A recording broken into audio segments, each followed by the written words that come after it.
Stone Cold, Steve Austin, John Cena, and of course, Dwayne The Rock Johnson. Everyone recognizes those names because they're famous, especially The Rock. And they all came from the wrestling industry. When I was young, I also loved watching wrestling. But it was more an era of Hulk Hogan, Ultimate Warrior, and Randy Savage. Um, and there's one that I particularly remember, Roddy Piper. And the reason I remember him is because he was the first person or the first man that I ever saw wearing skirt, which of course traditionally is worn by women. And I thought he was a girly guy, only to find out that in Scotland, uh, men wear skirts. And you have to, forgive me because I haven't been to Europe at that time and I haven't seen books on Scotland, so I wasn't really aware. But you see, that's what we do sometimes, even with God. We don't have that much knowledge about God, and we try to conclude on what God thinks or what God would do.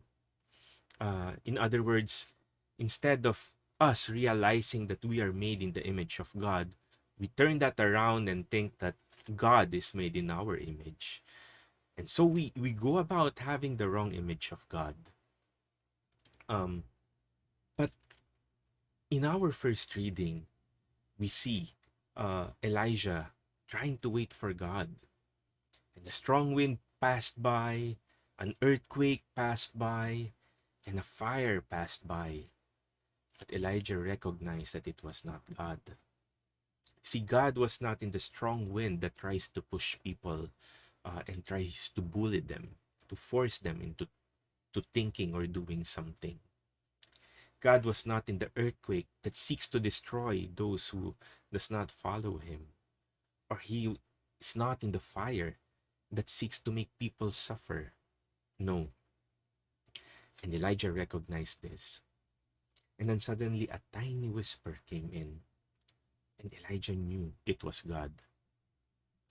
See, God is someone more than a powerful God.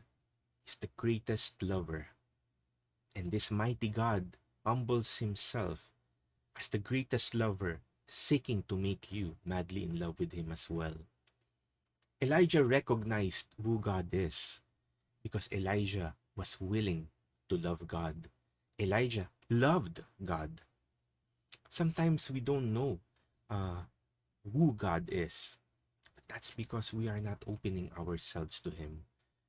We force him into our image of power, like someone who's keeping tabs on our mistakes, or someone who just wants to have fun playing with us as the toys. But no, when we see Jesus, we do not see a warrior wearing the strongest armor, riding in a strong horse, holding a trident made of thunder. No. Instead, we see a son of a carpenter, born in a manger, wearing ordinary clothes, riding a donkey. And even at his death, he was stripped down of everything, was given a crown of thorns, and died for you. That's how much God is in love with you. He's not someone who wants to make you afraid of him. Instead, he wants to be someone that give you refuge, give you rest, make you comfortable. Yes, he is a mighty God. But again, he is a mighty God who humbles himself to show you that he's madly in love with you. Read the Bible.